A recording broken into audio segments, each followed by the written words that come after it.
¿Cuáles fueron las 7 peores mujeres de la Biblia? La Biblia nos muestra mujeres cuyas acciones malvadas las convirtieron en enemigas de Dios. ¿Y cómo murieron estas 7 mujeres más perversas de la palabra de Dios?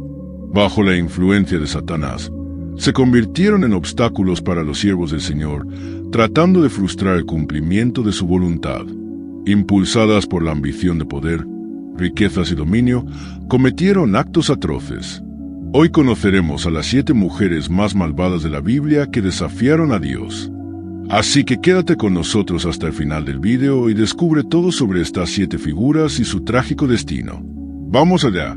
La primera peor mujer de la Biblia, Jezabel. La historia de la despiadada reina Jezabel se encuentra en el primer libro de Reyes, capítulos 16 y 21, y continúa en el segundo libro de Reyes, capítulo 9. La Biblia describe a Jezabel como una reina cruel y manipuladora, esposa del rey Acab de Israel. Promovió la adoración de dioses paganos, persiguió a los profetas del Señor y orquestó la muerte de Nabot para que su esposo se apropiara de su viñedo. Jezabel fue una reina astuta que marcó la historia de Israel. Si hay un personaje en la Biblia que simboliza poder, influencia, decadencia, es ella. Su nombre, incluso hoy, sigue teniendo una connotación negativa. Cuando alguien es llamado Jezabel, difícilmente es un halago. Pero, ¿quién fue realmente esta mujer y por qué su historia sigue siendo un símbolo de ambición desmedida y manipulación? Para entender a la peor mujer de la Biblia, debemos analizar cómo llegó al trono. La joven princesa fenicia no se convirtió en reina de Israel por casualidad. Tenía un plan bien calculado. Hija del rey Baal, sacerdote del dios Baal, Jezabel creció en un entorno donde la adoración a deidades extranjeras era común. Su matrimonio con Acab, rey de Israel, no se basó solo en amor, si es que hubo alguno, sino en una estrategia política para fortalecer las alianzas entre sus naciones. Israel desconocía que esta unión alteraría completamente su rumbo espiritual y político. Imagina a alguien carismático, decidido y que no acepta un no como respuesta. Así era Jezabel. Desde el momento en que pisó Israel, comenzó a imponer su cultura. No estaba allí para ser solo una reina decorativa. Su meta era sustituir la adoración al Dios de Israel por el culto a Baal y Astarte. La influencia oscura de Jezabel, persecución e idolatría. El problema no fue solo que Jezabel introdujo su religión en Israel, sino que decidió eliminar a cualquiera que se le opusiera. Los profetas del Señor fueron perseguidos y asesinados, y quienes intentaban resistirse sufrían su ira. Elías, uno de los profetas más destacados de la Biblia, enfrentó este desafío de manera frontal. Retó a los sacerdotes de Baal en el célebre episodio del Monte Carmelo, donde Dios demostró su poder con fuego desde el cielo. Jezabel, al enterarse, juró vengarse de Elías, obligándolo a huir para salvar su vida. Era el tipo de persona que, cuando se veía contrariada, no descansaba hasta conseguir su venganza. Un claro ejemplo de esto fue la historia de Nabot y su viñedo.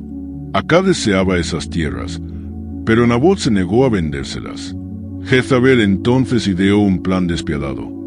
Fabricó falsas acusaciones contra él, lo que llevó a su lapidación. Así, su esposo se quedó con el viñedo. Para ella, no existían límites, solo soluciones, sin importar cuán inmorales fueran. El legado de Jezabel, una advertencia que perdura.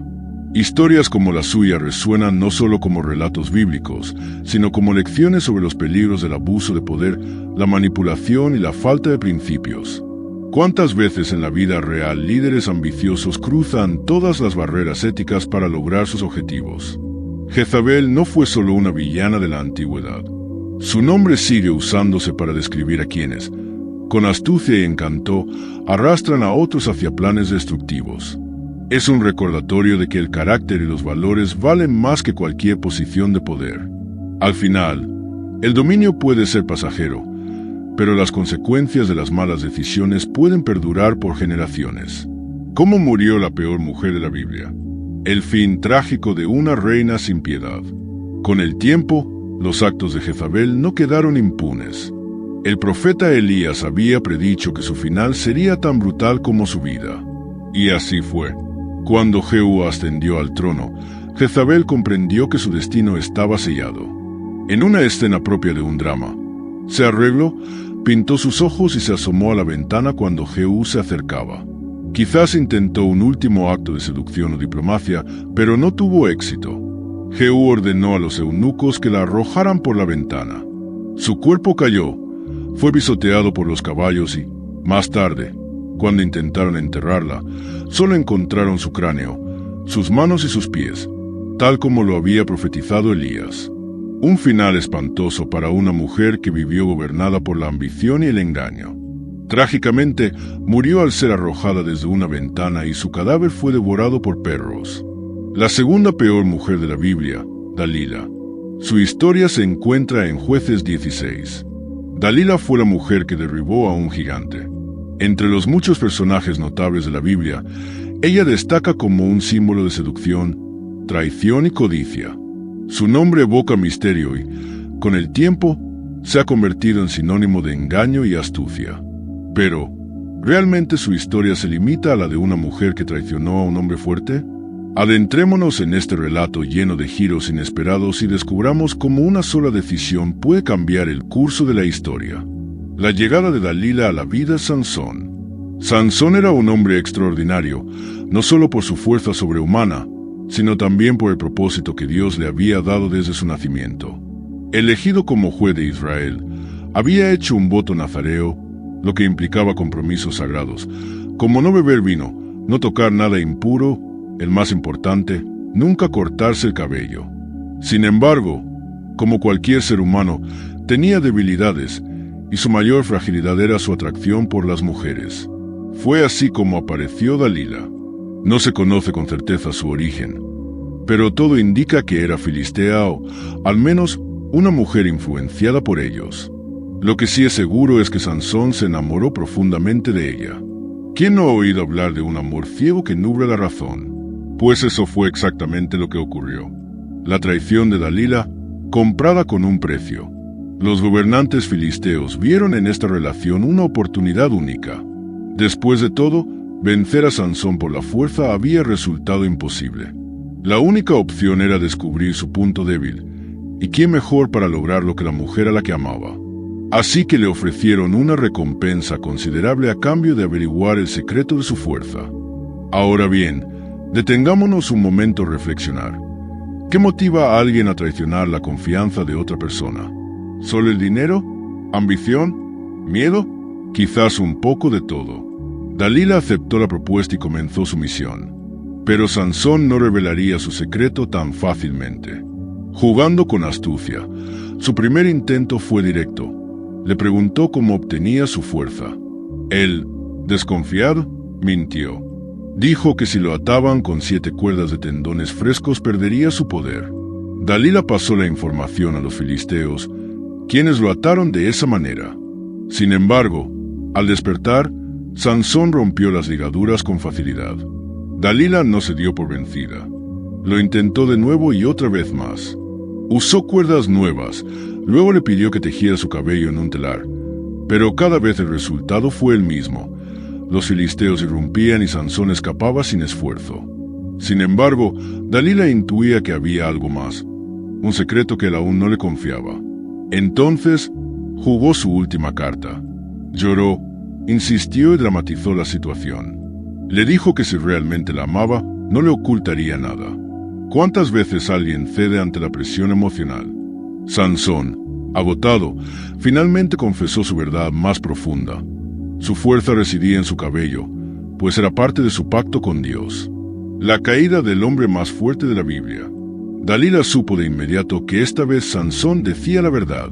Esperó hasta que se durmiera, llamó a un hombre para que le cortara el cabello. Cuando los filisteos llegaron, él ya no tuvo fuerzas para defenderse. Fue capturado, le sacaron los ojos y lo llevaron como prisionero. Todo porque confió en quien no debía. ¿Y qué pasó con Dalila? Su historia termina en este punto. La Biblia no menciona que fue de ella después de haber traicionado a Sansón, pero el daño ya estaba hecho. El hombre más fuerte de Israel ahora era un esclavo, reducido a una sombra de lo que alguna vez fue. Las lecciones que nos deja la historia de Dalila, una de las peores mujeres de la Biblia. Dalila pudo haber sido solo otra mujer en la vida de Sansón, pero sus acciones cambiaron su destino y el de toda una nación. Su historia es una advertencia poderosa sobre cómo la manipulación, la traición, la avaricia pueden destruir incluso a los más fuertes. ¿Cuántas veces alguien deposita su confianza en la persona equivocada y paga un alto precio por ello? Más que una villana, Dalila representa un peligro real y frecuente. Dejarse llevar por intereses egoístas sin medir las consecuencias. Al final, no solo Sansón perdió, sino todos los que lo rodeaban. Una lección que, aún hoy, resuena en quienes han vivido experiencias similares. ¿Cómo murió Dalila, la segunda peor mujer de la Biblia? La Biblia no menciona la muerte de Dalila ni qué sucedió con ella tras la traición a Sansón. A diferencia de Jezabel, cuyo destino trágico está descrito en las Escrituras, Dalila simplemente desaparece del relato después de entregar a Sansón a los filisteos. Podemos especular sobre su final. ¿Fue recompensada por los filisteos y vivió cómodamente? ¿O cayó en desgracia después de que Sansón, en su último acto de fuerza, derrumbó el templo de Dagón, causando la muerte de miles de filisteos? No hay registros, dejando su destino abierto a la imaginación. El silencio de la Biblia sobre su fin puede interpretarse como un recordatorio de que la traición puede llevar al olvido y la irrelevancia. A diferencia de Sansón, cuya historia es recordada como un relato de redención y sacrificio, Dalila no dejó otro legado más que su acto de engaño. La tercera peor mujer de la Biblia, Atalía. Su historia se encuentra en el segundo libro de Reyes, capítulo 11, y en el segundo libro de Crónicas, capítulos 22 y 23. Atalía fue una reina despiadada que intentó exterminar por completo la descendencia real de Judá para asegurarse el trono. Gobernó durante 6 años hasta ser derrocada y ejecutada. Atalía es una de esas figuras bíblicas que parecen sacadas de una novela de intriga y ambición. Hija de Acab y Jezabel, su nombre ya llevaba consigo una carga significativa. Al fin y al cabo, su madre es recordada como una de las reinas más perversas de Israel. Como dice el refrán, de tal palo, tal astilla, y Atalía demostró que esta afirmación le quedaba como anillo al dedo. Todo comenzó cuando su hijo, Ococías, ascendió al trono de Judá. Sin embargo, su reinado fue efímero, ya que encontró la muerte a manos de Jehú, quien estaba decidido a erradicar la dinastía de Acab. Fue entonces cuando Atalía mostró su faceta más despiadada. Como una leona defendiendo su territorio, tomó una decisión drástica: acabar con toda la familia real de Judá para eliminar cualquier amenaza a su poder. Aquí es donde ocurre el giro inesperado, digno de un thriller. Mientras Atalía creía haber eliminado a todos los herederos legítimos, un bebé escapó de la masacre: Joás. El pequeño fue rescatado por su tía Josaba, quien lo escondió en el templo bajo la protección del sumo sacerdote Joiada. Durante 6 años, Atalía gobernó Judá con mano de hierro. Pero, como todo secreto, este también salió a la luz. Joiada, convencido de que había llegado el momento adecuado, organizó un plan para derrocar a la reina usurpadora. Reunió a los líderes militares y religiosos y les reveló que el verdadero heredero aún vivía. La conspiración se ejecutó con precisión. El día de la coronación de Joás, Atalía escuchó el clamor del pueblo y corrió al templo. Cuando comprendió lo que ocurría, su indignación estalló, pero ya era demasiado tarde. ¿Cómo murió la tercera peor mujer de la Biblia? El final de Atalía fue tan dramático como su reinado. Tras 6 años de gobierno absoluto, sufrió una caída repentina e irreversible. El sacerdote Joiada, viendo que el momento había llegado, reunió a los principales dirigentes y al pueblo para proclamar rey a Joás dentro del templo. La escena fue impactante. El joven fue ungido y el sonido de las trompetas resonó por todo el recinto sagrado. La multitud, entre alivio y emoción, comenzó a aclamar al legítimo rey, rompiendo así el silencio impuesto por la tiranía de Atalía. Al escuchar el bullicio, Atalía corrió al templo. Imaginen su sorpresa al ver a un niño coronado y al pueblo celebrando su ascenso al trono. Fuera de sí, gritó con todas sus fuerzas: ¡Traición! ¡Traición! Pero su destino ya estaba sellado. Los guardias, siguiendo las órdenes de Joiada, se dispusieron a capturarla. Sin embargo, había un detalle crucial: no podían ejecutar a nadie dentro del templo, pues era un lugar sagrado. Así que la arrastraron fuera del recinto, llevándola hasta la entrada de los establos reales. Fue allí, a las puertas del palacio, donde Atalía encontró su fin. Sin poder, sin aliados y sin escapatoria, cayó bajo la espada de los soldados. Así terminó la historia de la única mujer que gobernó Judá en solitario. Su deseo insaciable de mantenerse en el poder la llevó a cometer atrocidades, pero al final, la justicia prevaleció. Su historia nos deja una lección clara. El poder basado en el miedo y la injusticia nunca es eterno. Lo que parecía una victoria absoluta se convirtió en un recordatorio de que nadie es invulnerable cuando la verdad sale a la luz. Una de las reinas más despiadadas de la Biblia. El reinado de Atalía fue un intento desesperado por aferrarse al poder, pero finalmente la justicia se impuso. Su historia es una advertencia sobre los peligros de la ambición desmedida. Puede otorgar éxito momentáneo, pero nunca garantiza un legado duradero. A lo largo de la historia, hemos visto a muchos gobernantes caer debido a su sed de poder. Atalía es un ejemplo claro de cómo el abuso de autoridad puede volverse en contra de quien lo ejerce. Lo irónico es que, a pesar de su crueldad, su historia sirve como un recordatorio de que las circunstancias pueden cambiar en el momento menos esperado, sin importar cuán firmemente creamos tener el control. Al final, la soberanía de Dios se manifestó de manera inesperada. Aquel bebé que debía haber sido eliminado se convirtió en el rey que restauró la alianza con el Señor y trajo renovación a Judá. Mientras tanto, el nombre de Atalía quedó marcado en la historia como una advertencia sobre los peligros de la ambición desenfrenada. Porque, al final, quien siembra vientos, cosecha tempestades. La cuarta peor mujer de la Biblia, Herodías. Su historia se encuentra en Mateo 14 y Marcos 6. Según la Biblia, Herodías fue esposa de Herodes Antipas y desempeñó un papel clave en la ejecución de Juan el Bautista. Se enfureció con él por condenar su matrimonio ilícito y manipuló a su hija Salomé para que pidiera la cabeza del profeta como recompensa por una danza.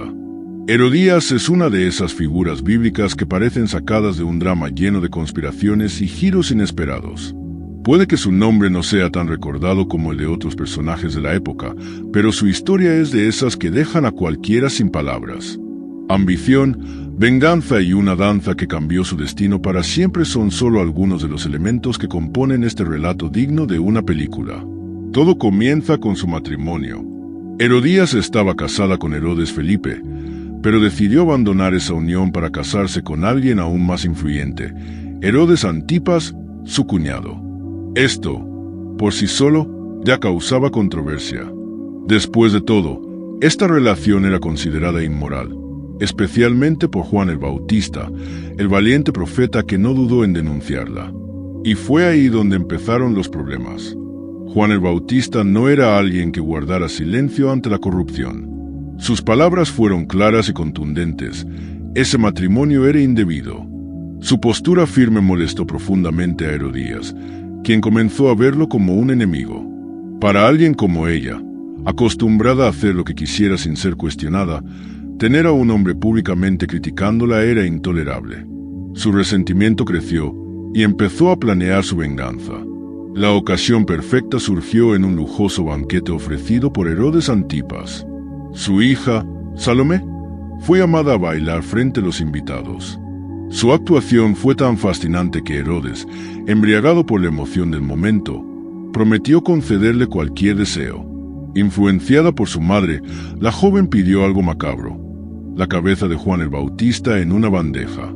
Imaginen la escena: la sala llena de nobles, el rey atrapado entre su promesa y la incomodidad de la petición, y Herodías, victoriosa, sabiendo que al fin se desharía del profeta que la desafiaba.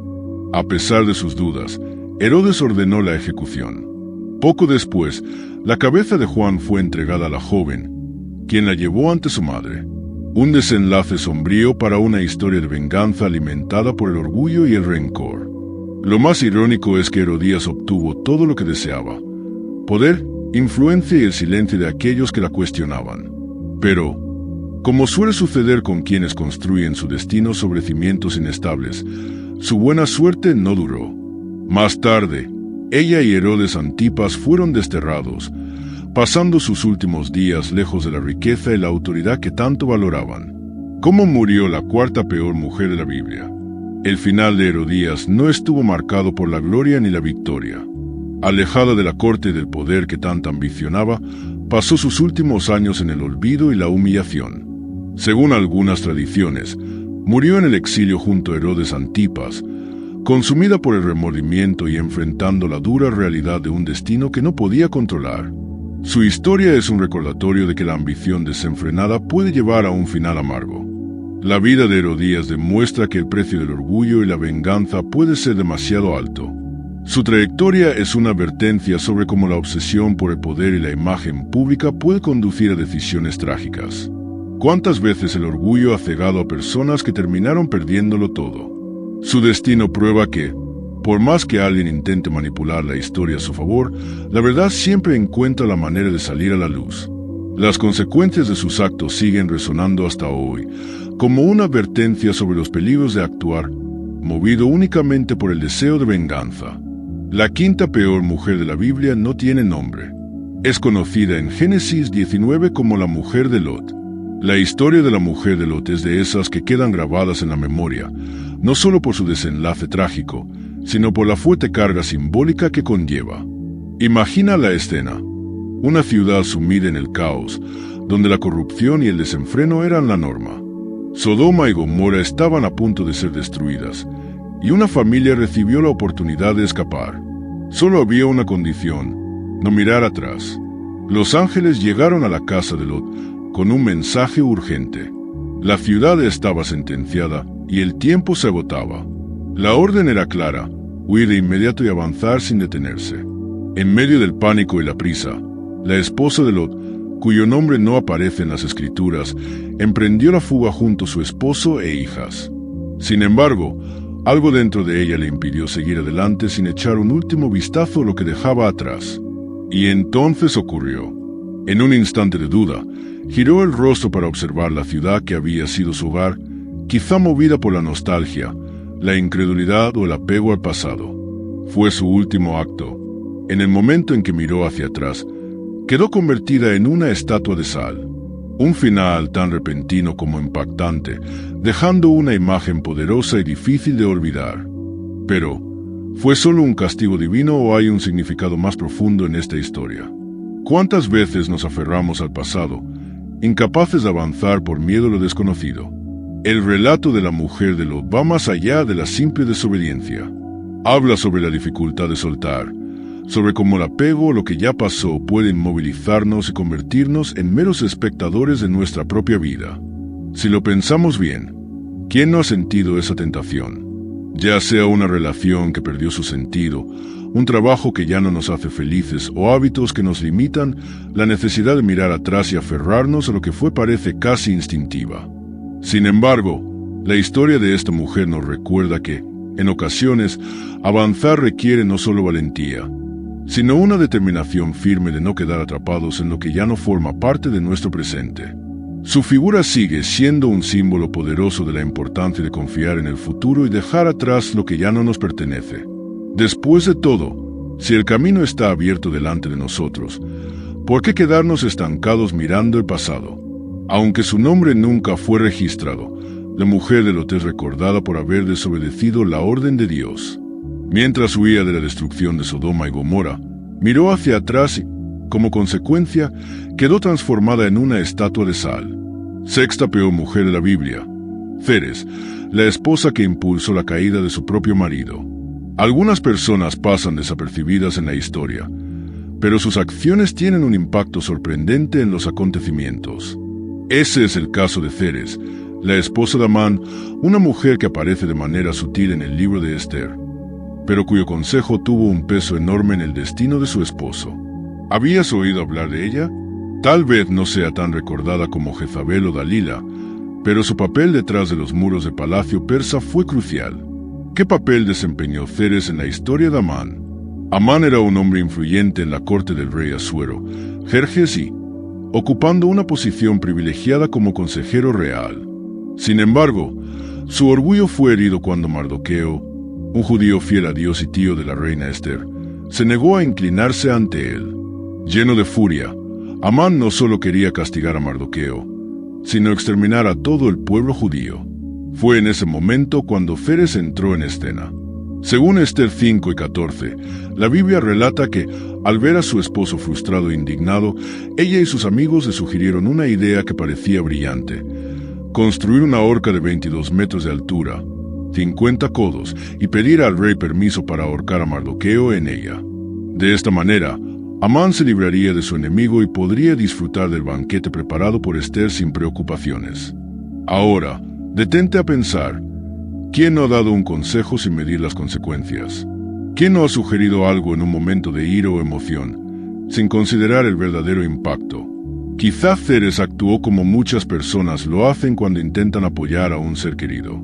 Pero en su caso, su sugerencia no solo fue un mal consejo, sino detonante de la ruina de su propia familia. Un desenlace irónico y trágico. El plan parecía perfecto, pero la historia dio un giro inesperado. Aquella misma noche, el rey Asuero sufrió insomnio y decidió revisar los registros del reino. En ellos, descubrió que Mardoqueo había salvado su vida tiempo atrás al denunciar un complot para asesinarlo. Como muestra de gratitud, el rey quiso honrarlo. ¿Y quién fue el encargado de organizar la ceremonia? Irónicamente, el propio Amán. Imagina la escena. El hombre que planeaba la ejecución de Mardoqueo tuvo que conducirlo por la ciudad, proclamando su honor y grandeza. Para alguien tan orgulloso, aquella humillación fue un golpe devastador. Al regresar a casa, Amán contó lo sucedido a su esposa y amigos. Y aquí ocurrió algo interesante. En Esther 6 y 13, la Biblia muestra un cambio radical en las palabras de Ceres. Antes segura de la victoria de su esposo, ahora predijo su derrota. Si Mardoqueo era judío, entonces Amán estaba destinado a caer. Es decir, la misma mujer que la alentó a construir la horca fue quien, en medio de la adversidad, reconoció que su fin era inevitable. Poco después, la tragedia se consumó. Durante el banquete de Esther, la reina reveló al rey que los judíos estaban en peligro por las órdenes de Amán. Asuero, furioso, ordenó la ejecución del traidor. ¿Dónde murió? Precisamente en la horca que él mismo había construido para Mardoqueo, como narra Esther 7 y 10. El destino no pudo ser más cruel. ¿Qué pasó con Ceres? La Biblia no menciona directamente el destino de Ceres. Tras aconsejar a su esposo sobre la horca y presenciar su caída, su historia desaparece del relato bíblico. Sin embargo, con la ejecución de Amán, es probable que su familia también haya sido castigada. Según las leyes persas, cuando un conspirador caía en desgracia, sus familiares solían compartir su destino. De hecho, en Esther 9, 13-14 se menciona que los 10 hijos de Amán fueron ahorcados, cumpliendo la sentencia contra su casa. Aunque la Biblia no dice qué ocurrió con Ceres, existen dos posibilidades. Pudo haber sido ejecutada junto con sus hijos o haber sobrevivido, pero cargando el peso de la destrucción de su familia. Si fue así, seguramente vivió el resto de sus días en vergüenza y arrepentimiento, viendo cómo un simple consejo impulsivo llevó a la ruina total. Un destino amargo para alguien que, por unos momentos de influencia, vio cómo su familia era borrada de la historia. Lecciones de una mujer que actuó desde las sombras. Ceres no fue una reina ni tuvo un rol de liderazgo, pero su influencia sobre Amán dejó una marca profunda. Su historia plantea preguntas importantes. ¿Qué consejos se están dando dentro del hogar? ¿Qué palabras se dicen a quienes atraviesan momentos de frustración? Es fácil señalar a Ceres como una mujer malvada, pero ¿cuántas veces ocurre lo mismo en la vida cotidiana? ¿Cuántas veces las personas alimentan el orgullo, el resentimiento o la sed de venganza, creyendo que simplemente están apoyando a alguien cercano? A veces, unas pocas palabras en el momento equivocado pueden cambiar el rumbo de la historia. Al final, la ironía de la vida tomó por sorpresa a Ceres. Lo que parecía un consejo estratégico terminó en la destrucción de su familia. Un ejemplo claro de cómo las palabras pueden construir o destruir destinos. Y una pregunta queda en el aire: ¿realmente vale la pena seguir cualquier consejo impulsivo? Que sirva como reflexión. Y como la séptima peor mujer de la Biblia tenemos a Safira, cuando la mentira cuesta caro. Algunas historias de la Biblia ponen la piel de gallina Y la de Safira, narrada en Hechos 5, 1:11, es una de esas que nos hacen reflexionar antes de actuar sin integridad. Junto a su esposo, Ananías, protagonizó un episodio que sirve como una advertencia contundente sobre las consecuencias de la deshonestidad, especialmente cuando se intenta engañar a Dios. El contexto de la historia de Safira, la séptima peor mujer de la Biblia. La iglesia primitiva estaba en plena expansión. Los primeros seguidores de Jesús vivían en unidad, compartiendo sus bienes y ayudándose mutuamente. Muchos vendían sus propiedades y entregaban el dinero a los apóstoles para que fuera distribuido entre los más necesitados.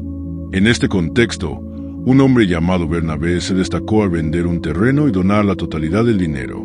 Fue entonces cuando Ananías y Safira entraron en escena. Ellos también vendieron una propiedad, pero decidieron quedarse con parte del dinero y entregar solo una fracción a los apóstoles, fingiendo que era la cantidad total. Parecía un plan sencillo, un pequeño detalle que nadie notaría. Pero, ¿realmente era posible engañar a Dios? La mentira al descubierto. Ananías fue el primero en presentarse ante los apóstoles con la supuesta donación. Sin embargo, Pedro, guiado por el Espíritu Santo, percibió la falsedad de inmediato y lo confrontó, como se menciona en Hechos 5:3. Ananías, ¿por qué has permitido que Satanás llene tu corazón para mentir al Espíritu Santo y retener parte del dinero de la venta del terreno? El impacto de esas palabras debió ser enorme. Ananías no tuvo oportunidad de justificarse, cayó muerto en ese mismo instante. La escena fue tan impactante que los jóvenes de la iglesia lo llevaron afuera y lo sepultaron de inmediato. 3 horas después, sin saber lo que había sucedido, llegó Safira. ¿Habría cambiado de actitud si hubiera tenido la oportunidad? ¿Se habría sincerado? Lamentablemente, la mentira ya estaba arraigada en ella. Y cuando Pedro le preguntó por el valor de la venta, confirmó la misma historia falsa. La respuesta del apóstol fue clara y estremecedora, como se relata en Hechos 5:9. Porque se pusieron de acuerdo para poner a prueba al Espíritu del Señor. Mira, los que sepultaron a tu esposo están a la puerta y te llevarán también a ti. En ese instante, Safira cayó muerta de manera súbita y fue sepultada junto a su marido. Su muerte no fue causada por manos humanas, sino que fue un juicio directo de Dios. Este evento generó un profundo temor entre los creyentes y sirvió como una advertencia sobre la gravedad de la deshonestidad ante Dios y la comunidad de fe. El resultado fue el mismo para ambos. Fueron enterrados y la iglesia quedó conmocionada por lo sucedido. ¿Qué nos enseña la historia de Safira? Es difícil leer este relato sin sentir un escalofrío. Después de todo, ¿quién no ha dicho alguna vez una media verdad para quedar mejor ante los demás? ¿Quién no ha omitido ciertos detalles para evitar problemas? El problema aquí no era solo el dinero, sino la hipocresía y la intención de aparentar algo que no eran. Ananías y Safira no estaban obligados a donar nada. La cuestión no era la cantidad que ofrecieron, sino la mentira que usaron para ganar prestigio sin un verdadero compromiso. Querían ser vistos como generosos, pero en realidad solo estaban representando un papel. ¿Acaso no sucede lo mismo hoy en día? Personas que hacen obras de caridad solo para obtener reconocimiento, individuos que buscan aparentar santidad cuando en realidad solo quieren recibir aplausos. La historia de Safira deja una lección clara. Dios no se deja engañar por las apariencias, sino que ve la verdad en el corazón. Al final, la mentira no le sirvió de nada. En lugar de obtener reconocimiento, encontraron un destino trágico. Tal vez, si Safira hubiera tomado otra decisión y confesado la verdad, la historia habría sido diferente. Pero ella eligió el mismo camino que su esposo y pagó un precio altísimo. La enseñanza es clara, no toda oportunidad de engañar es una ventaja. Algunas pueden costar mucho más de lo que uno imagina. Estas mujeres son recordadas en la Biblia por sus acciones egoístas, crueles o rebeldes, sirviendo como ejemplos de conductas que debemos evitar. Para cerrar este estudio sobre las 7 peores mujeres de la Biblia, Jezabel, Dalila, Atalía, Herodías, la esposa de Lot, Feres y Safira, queda una reflexión importante. Sus historias no son solo relatos del pasado, sino advertencias sobre la ambición desmedida, la traición, la crueldad, la mentira y la desobediencia. Cada una, A su manera, tomó decisiones que trajeron consecuencias devastadoras, no solo para ellas, sino también para quienes las rodeaban. Que podamos aprender de sus errores y elegir caminos que edifiquen en lugar de destruir. Si te gustó este estudio, no olvides dar me gusta, compartir y suscribirte al canal. Que Dios te bendiga y nos vemos en el próximo estudio bíblico.